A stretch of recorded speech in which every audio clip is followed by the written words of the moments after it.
स्वागत करते हैं आप सभी का। कैसे हैं आप सभी विद्यार्थीगण? चल रही है अच्छी तैयारी?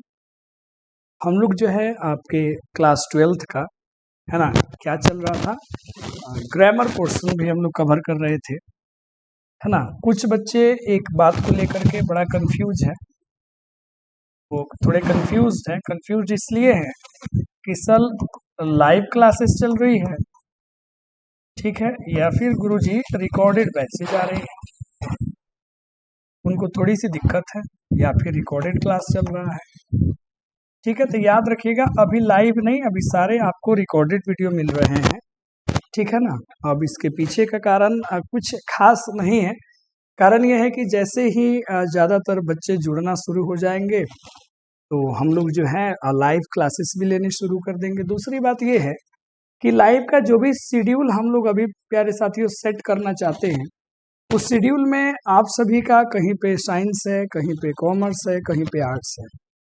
तो इसलिए हम सोचे कि अगर आपको रिकॉर्डेड वीडियोस मिलेगा तो आप जब चाहें, जिस समय चाहें, आप अपने हिसाब से देख सकते हैं। तो ये विचार मेरे मन में आया और इसलिए मैंने ये सारी चीज़ें शुरू कर दी। अभी फिलहाल रिकॉर्डेड चल रही है और लोड लेना नहीं है। लाइव कोई बड़ी चीज़ नहीं होती है, पढ़ना यही होता है, ठीक है।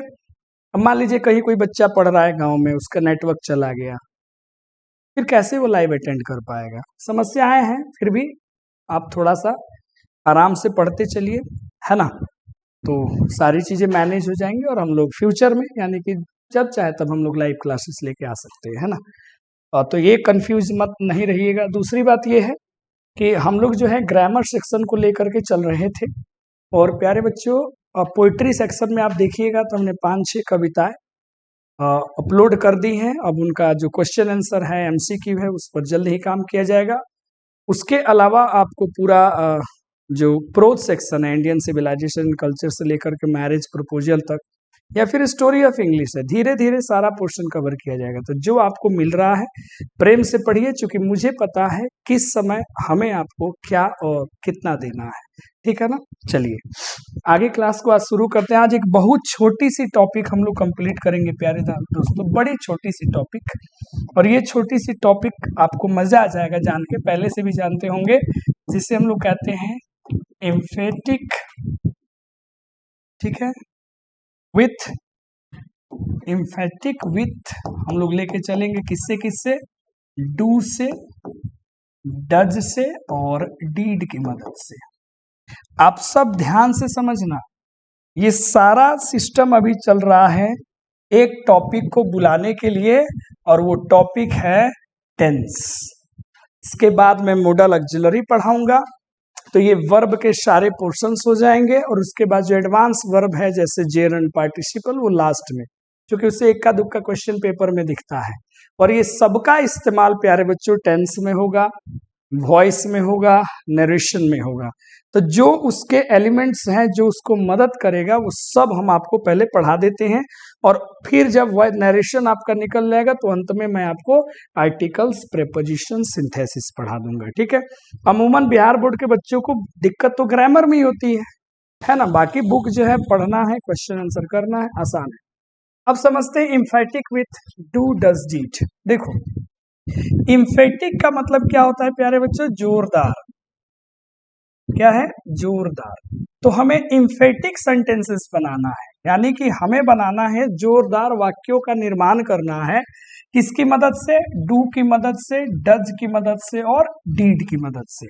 हालांकि जोरदार वाक्य बनाने के अलग अलग तरीके भी हैं, लेकिन हमें चैप्टर कहता है 3 की ही मदद लेनी है, डू, डज और डीड की। अब ये जोरदार क्या होता है बाबू, ध्यान से समझो। जैसे हम तुमसे पूछेंगे कि रेगुलर वीडियोज आप देखते हैं, आप बोलेंगे हाँ सर। फिर पूछूंगा रेगुलर क्लासेस आप देखते हैं, तो हाँ सर। कहीं जोरदार वाली बात नहीं हुई। जैसे मैंने पूछा अरे रेगुलर वीडियोस देखते हो, तो आप बोलेंगे हाँ देखे नहीं ना, रोज देखे नहीं हो। मैं तो रोज देखता हूं, मैं रोज आपकी क्लास देखता तो हूं, अवश्य देखता हूं, निश्चित रूप से देखता हूं, जरूर देखता हूं, बिल्कुल देखता हूं, 100% देखता हूं। ये जब आप बात करना शुरू करते हैं प्यारे बच्चों, तो इट बिकम्स एम्फेटिक। और यही बन जाता है एम्फेटिक की कहानी। तो हमें ये जो बात अभी मैंने कहा, तो हूं, जरूर, अवश्य, बिल्कुल, निश्चित रूप से, ये जो सारे शब्दों का प्रयोग हम करेंगे किससे?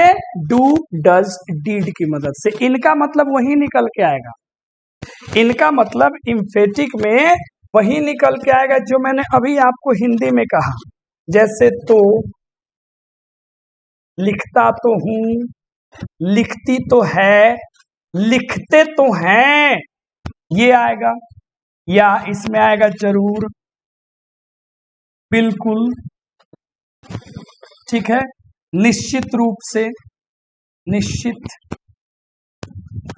ये सारे आपके आएंगे, है ना। अब ये अलग बात है कि ये जब आप डू और इसकी बात करेंगे तो ये प्रेजेंट वाले हो जाएंगे, तो इनमें तीनों कंडीशन हो जाएगा। है, हूं भी आ सकता है प्रेजेंट वाली बात, था, थे, थी भी आ सकते हैं पास्ट वाली बात। तो अभी हमें दो ही में एम्फेटिक बनाना है, प्रेजेंट में और पास्ट में। तो आइए एक एक करके सीखते हैं। बड़ी छोटी सी और शानदार टॉपिक है, जल्द आपका ये खत्म हो जाए।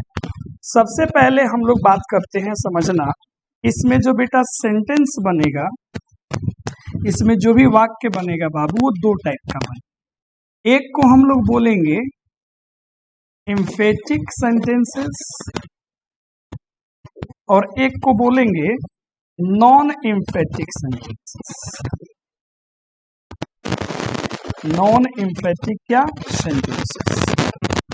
अब ये एम्फेटिक क्या होगा समझना।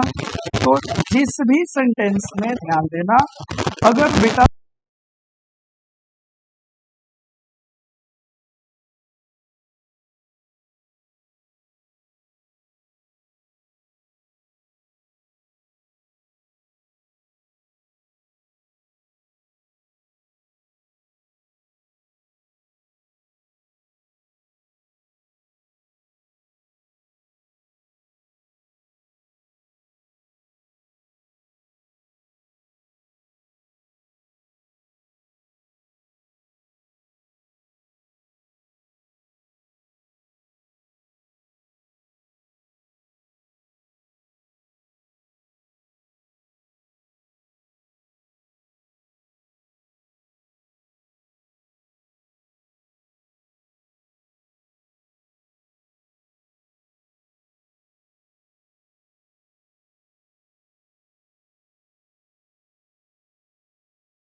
प्यार से, तो सबसे पहले हम शुरू कर देंगे, किससे बनाएंगे?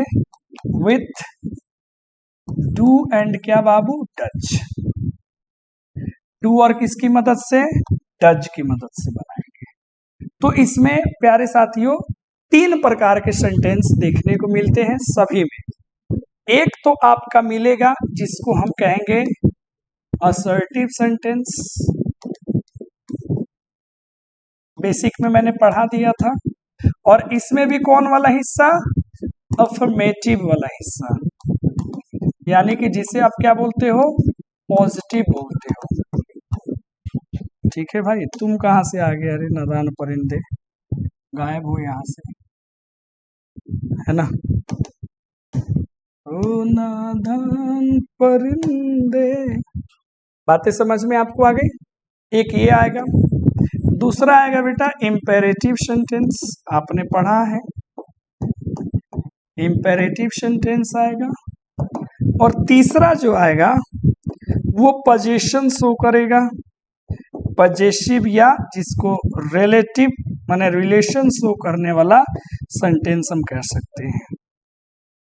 ये आएगा, तीन प्रकार के बनेंगे। देखो कैसे, बड़े ध्यान से देखियो, बड़े ध्यान से देखियो। अभी मैंने क्या कहा? एम्फेटिक और एक क्या बनेगा? नॉन एम्फेटिक, दो प्रकार के।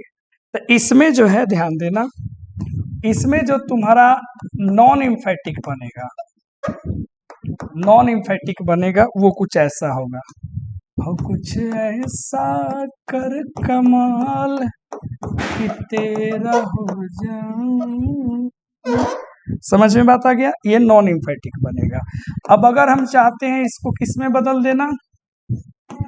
एम्फेटिक में, तो फिर इसमें हमें क्या करना होगा? गौर से देखिए, बस लॉलीपॉप है, जल्दी बनेगा।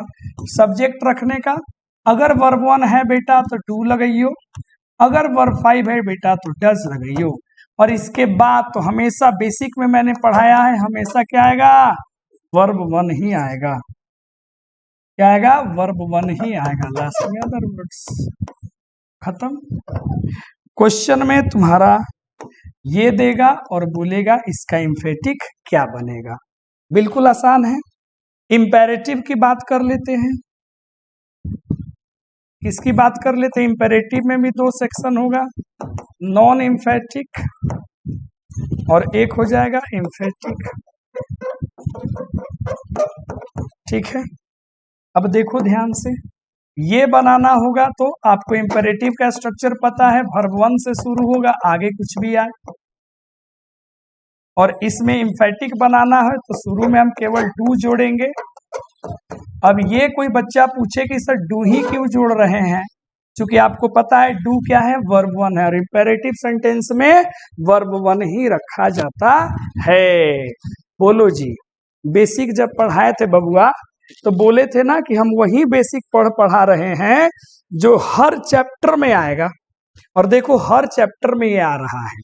पजेसिव क्या होगा, यहां देख लो, यहां हमने बोला बेटा एक हो गया नॉन इम्फेटिक और एक तुम्हारा क्या हो गया, बोलिए जरा, इम्फेटिक। अब समझो बड़े ध्यान से, ये बनेगा तो सब्जेक्ट के बाद राजा क्या आएगा, हैव या हैज, प्लस आगे नाउन प्रोनाउन वगैरह आएंगे। यहाँ पे अदर वर्ड्स में रिलेशन शो करना है। अगर इम्फेटिक बनाना है सब्जेक्ट, अब देख लो ध्यान से, अगर हैव है तो डू करो, ठीक है बाबू, अगर हैज है तो डज करो, और इसके बाद हमें वर्ब 1 रखना है। वर्ब 1 कौन है, हैव वर्ब 1 है, ऊपर ही हो चुका है, पहले भी पढ़ा चुके हैं, तो यहाँ पे हैव और लास्ट में क्या कर देना, अदर वर्ड्स। ये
हेलो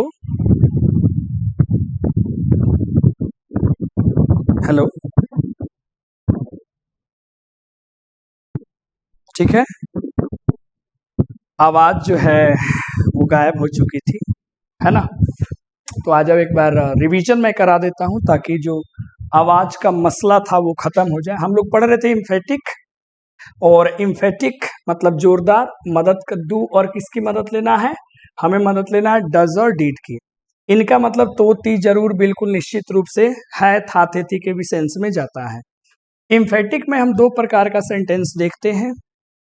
एक सेंटेंस को बोलेंगे नॉन इम्फेटिक, जिनमें एक को बोलेंगे नॉन इम्फेटिक जिनमें डू डज डीड के बाद वर्ब वन नहीं लगा होगा, और एक को बोलेंगे इम्फेटिक जिसमें हम डू डज डीड का इस्तेमाल बेटा करेंगे। और याद रखना ये नेगेटिव और इंटरोगेटिव सेंटेंस नहीं होंगे। फिर मैंने कहा कि सबसे पहले हम डू डज डीड की मदद से बनाएंगे। तो इसमें तीन प्रकार के सेंटेंसेस को हम इम्फेटिक में चेंज कर सकते हैं। एक है असर्टिव, एक है इंपेरेटिव, और एक है पजेसिव या रिलेशन वाले सेंटेंस कहेंगे। असर्टिव का जो नॉन इम्फेटिक होगा, सब्जेक्ट के पास डू माने वर्ब वन या वर्ब फाइव होगा, ये प्रेजेंट इंडेफिनिट हो गया। अगर इसे आप गौर से कहें तो ये क्या हो गया, प्रेजेंट का इंडेफिनिट हो गया। और इसको अगर हमें इम्फेटिक में बदलना होगा तो सब्जेक्ट वर्ब वन होगा तो डू लगाएंगे, फाइव होगा तो डज लगाएंगे, और डू डज के बाद हमेशा वर्ब वन रखेंगे।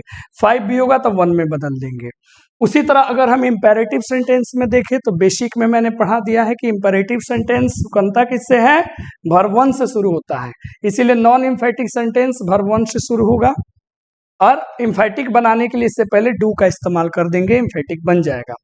पजेसिव वाले में क्या होंगे, रिलेशन वाले में हैव हैज दिया रहेगा, तो यहाँ हैव वर्ब वन के रूप में और हैज होता है वर्ब फाइव के रूप में। इम्फेटिक बनाने के लिए डू डज का इस्तेमाल करेंगे, हैव हो तो डू, हैज हो तो डज। इसके बाद वर्ब वन रखना है तो इन दोनों में वर्ब वन है, हैव, तो इसको यहाँ पे रख देंगे। और इसलिए मैंने यहाँ पे आपके समक्ष रख दिया कुछ सेंटेंसेस कि भैया मेरे इसको आराम से तुम क्या करो, बना लो। और यहीं पे थोड़ा सा ऑडियो का परेशानी हो गया था, ठीक है। खैर अब परेशानी नहीं होगी, अब बनाओ।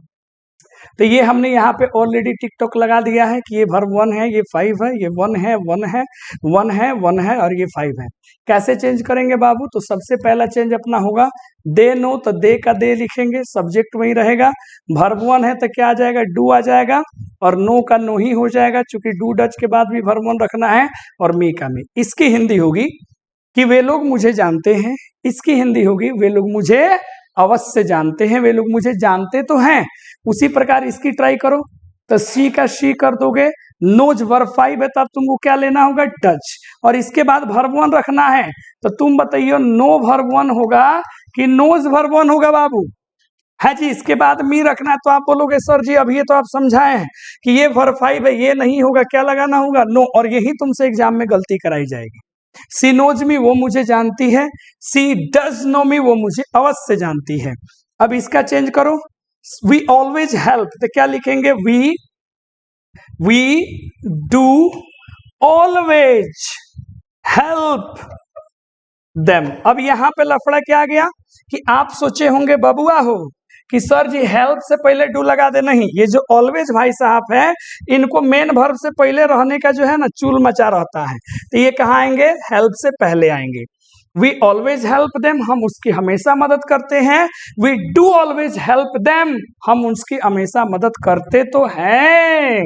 आगे बढ़ जाते हैं, कम हेयर इंपेरेटिव है, तो कैसे बनाओगे बबुआ, तो तुम कहोगे सर कम के पहले टू लगा दो, हम कहने बिल्कुल सही, तो लगा दो डू कम हेयर। इसका मतलब हुआ यहां आओ, और इसका मतलब हुआ यहां आओ। तो प्लीज, तो प्लीज का प्लीज रहने दो। राइट इट डाउन, तो राइट से पहले डू लगा दो, और फिर लिख दो राइट इट डाउन, सारा का सारा खत्म हो गई बात। हैव है तो फिर क्या लिखेंगे, आई का आई हो जाएगा, हैव है तो ये वर्ब वन है डू, मतलब यही वाला प्रोसेस, यही वाला प्रोसेस बेटा तुमको यहां लगाना है। बस ये भी वर्ब वन या वर्ब फाइव है, सेम कर दो। तो I do have a 1 BHK flat. Rajiv has a costly pen, तो क्या बनेगा, राजीव, अब डज लगेगा, और यहां पे तुम बताना हैव सही है या हैज सही है। अ कॉस्टली पेन, इधर जो कुछ भी लिखा हो। तो अब आपको पता है प्यारे साथियों कि यहाँ पे हैज वर्ब 5 है सर जी, नहीं आएगा, हैव वर्ब 1 है, ये आएगा। तो ये इसकी हिंदी क्या बनेगी कि मेरे पास 1 BHK फ्लैट है, मेरे पास 1 BHK का फ्लैट है तो, या निश्चित रूप से है। तो ये हो गया पूरा प्रेजेंट में आपने देख लिया डू डज डीड की मदद से। अब इसके बाद वाली जो बात आती है वो प्यारे बच्चों बात आती है, ठीक है, मजा नहीं आ रहा है, और इसमें एक मक्खी भाई साहब अलगे से जान ले रहा है चलो होते रहता है। अब जो है दूसरी कहानी किससे बनाओगे, विथ डीड से, ठीक है। तो डीड के बारे में तो तुमको अच्छे से पता है कि वो प्रेजेंट में होता है, और ये भैया कहाँ जाते हैं, पास्ट में। एक तो शहर में पानी की इतनी समस्या कि जितना कहा जाए उतना कम है, और अब हम लोग के इंस्टीट्यूट में भी पानी की समस्या का शुरुआत हो चुका है। देखिए क्या हो रहा है ना, कहीं पे बाढ़ है तो कहीं पे सुखाड़ है। यही तो प्रकृति का आधुनिक मानव के लिए सुंदर सुंदर बेहतरीन उपहार है। प्रकृति को हमने छेड़ा, अब प्रकृति हमें छेड़ रही है। बात समझ में आ रहा है? अब चलो, तो इसमें हमें जो कुछ भी करना है क्या करेंगे, बड़े प्रेम से, कोई दिक्कत नहीं है। जो पहला इसमें बनाएंगे, जैसे उसमें बना था असर्टिव, असर्टिव सेंटेंस बनेगा अफर्मेटिव वाला, और दूसरा बनेगा इंपेरेटिव तो बनेगा नहीं क्योंकि वो प्रेजेंट में होता है, तो दूसरा पोजीशन वाला या रिलेशन वाला, पोजीशन या जो क्या शो करेगा, रिलेशन को, ठीक है। अब इसमें बनाएंगे, अब गौर से देखियो, इसमें भी दो सेक्शन बना लेंगे। एक क्या बनेगा, नॉन इम्फेटिक, और एक क्या बनेगा, इम्फेटिक। अब प्यारे बच्चों, अब तुम खुद सोच के बताओ ये कब लगता है डीड बेटा, जब आता है वर्ब का दूसरा रूप। तो सब्जेक्ट के साथ टू आ गया तो ये हो गया नॉन इम्फेटिक, और यहीं पे सब्जेक्ट को और इसको आप तोड़ दो, डीड प्लस वर्ब 1 में। आपने क्या किया, वर्ब 2 को यहाँ पे तोड़ के क्या लिख दिया, डीड प्लस वर्ब 1, और इसके बाद तुम सेट कर दो OW, तो ये बन गया नॉन इम्फेटिक। और ये वाला जो स्ट्रक्चर होता है, ये वाला स्ट्रक्चर जो होता है वो होता है पास्ट इंडेफिनिट का। किनका होता है, पास्ट इंडेफिनिट का। अब बोलो बबुआ, ए बाबू, अब बबी लोग भी है। अब जब तुम टेंस पढ़ोगे राजा तो आएगा ना मजा, क्योंकि ये सब रिलेट करेगा उसमें जा करके, है ना। ये बन गया। पोजीशन वाले में भी आप दो हिस्सों में जाएंगे, एक जाएगा क्या, नॉन इम्फेटिक, और एक क्या आएगा, इम्फेटिक। देखो गौर से, अब इसमें तुम्हें क्या करना है, इस वाले में सब्जेक्ट के बाद सीधे सीधे हैड, चूंकि ये पास्ट की बात हो रही है, के बाद वर्ब 1 कर दो। देखो OW अदर वर्ड्स, जो बाबू ये हैड होता है ना, ये एक्चुअल में ये भी वर्ब का दूसरा ही रूप होता है। तो इसे करने के लिए फिर वही कहानी करो, इसको तोड़ दो, डीड प्लस वर्ब 1 में। तो हैड को तोड़ोगे तो वर्ब 1 क्या आ जाएगा, हैव आ जाएगा। अभी तो हमने आपको समझाया और बेसिक में भी ये पढ़ा दिया है। कोई दिक्कत परेशानी, दुख दर्द तकलीफ कष्ट पीड़ा समस्या टेंशन, अब यहाँ से बेसिक में तुम क्वेश्चन आसानी से बना सकते हो। जैसे देखो इधर में कर लो नॉन इम्फेटिक, है ना, और इधर में क्या कर लेते हैं, इम्फेटिक।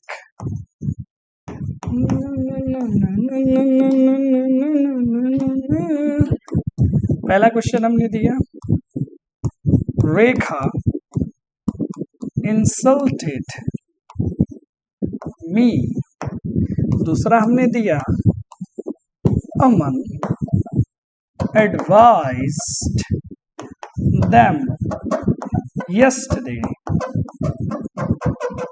चलो फिर मैंने लिखा, यू हैड अ कार। यहां एक और हमने लिख दिया कि they had an expensive phone। कोई दिक्कत नहीं है, एक हमने यहां पे दे दिया, ठीक है। the people of Bihar had,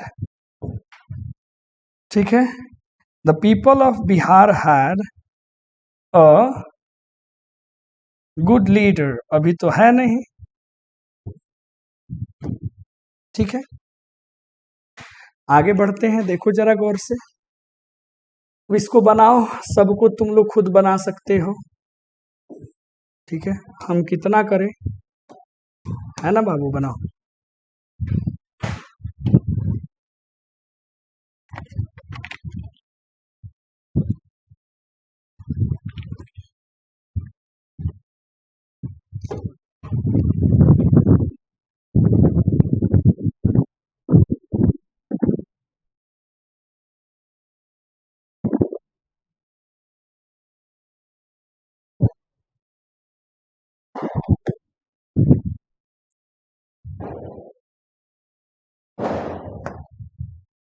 चलो बनाओ, इसको तोड़ना है। डीड प्लस वर्ब वन में तो क्या लिखोगे, एक काम करते हैं ना, थोड़ा मेहनत कम लगेगा, टाइम बचेगा, इसको जो है वो लिख देते हैं। इंसल्टेड का हो जाएगा डीड इंसल्ट, और जो है वही हो जाएगा। अमन का अमन, एडवाइस का क्या हो जाएगा, डीड एडवाइस, बाकी वही। हैड कार, तो यू का यू हो गया, यहां लिखना होगा डीड हैव। इसमें भी क्या लिखना पड़ेगा आपको, शुरू का जो भी हो क्या ऐड करना होगा, डीड हैव। इसमें भी हैड है तो आपको भी क्या करना होगा, डीड हैव, खत्म, है ना। और इसमें ज्यादा आपको प्रैक्टिस इधर उधर दिमाग लगाने की आवश्यकता है नहीं, इतने सारे आप देख लेंगे तो आपका काम चल जाएगा। अच्छा जरा इसमें दिमाग लगाइयो,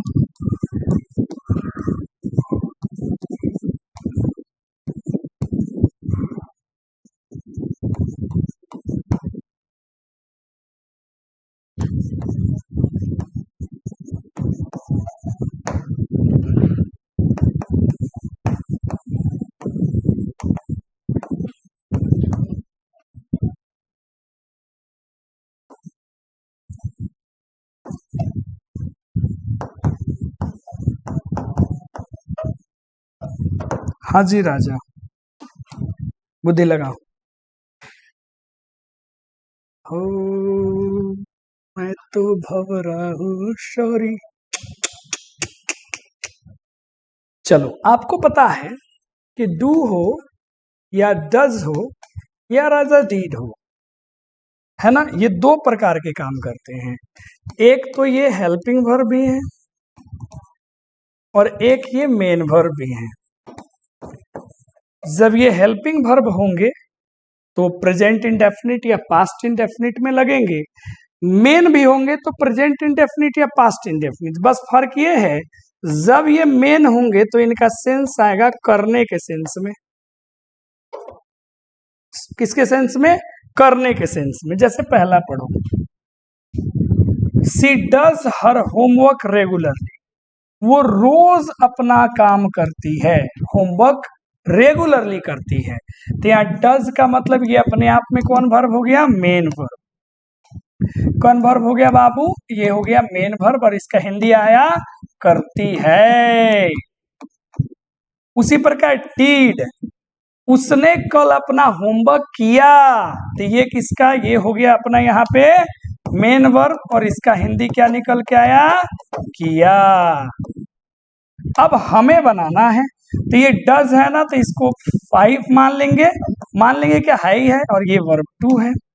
अब अगर चेंज करे, बुद्धि लगाए, इसमें विवेक खपाए, तो सी का तो सी हो गया, सी का सी हो गया। इसको तोड़ोगे तो क्या तोड़ोगे बोलो, वर्ब 5 है तो डज रहेगा हेल्पिंग वर्ब, और इसका वर्ब 1 क्या बनेगा, 2। कमाल की बात तो तब आएगी जब यहां पे सी के जगह आई कर दो, आई डू इट। अब बोलेंगे इसका एम्फेटिक बनाओ तो मजा आ जाएगा, क्या बनेगा, आई डू इट। बात बुझाया, चूंकि यहाँ पे ये मेन वर्ब है, तो मेन वर्ब यानी कि 1 है, और इसको बनाने के लिए हेल्पिंग वर्ब, ये हेल्पिंग हो गया, ये इसका मेन हो गया। बुझाया सर, ये कमाल की बात है। अब आगे जोड़ दो, हर होमवर्क रेगुलरली। यहाँ क्या करना होगा, सी डीड को तोड़ो, तो डीड तो पास्ट है तो आएगा और डीड का वर्ब वन क्या हो जाएगा, डू। अब बाकी जो है उसको लिख दो। पढ़ने में थोड़ा सा बच्चों को मजा नहीं आएगा, वो बोलेंगे sir I do it, she does do it, he did do it.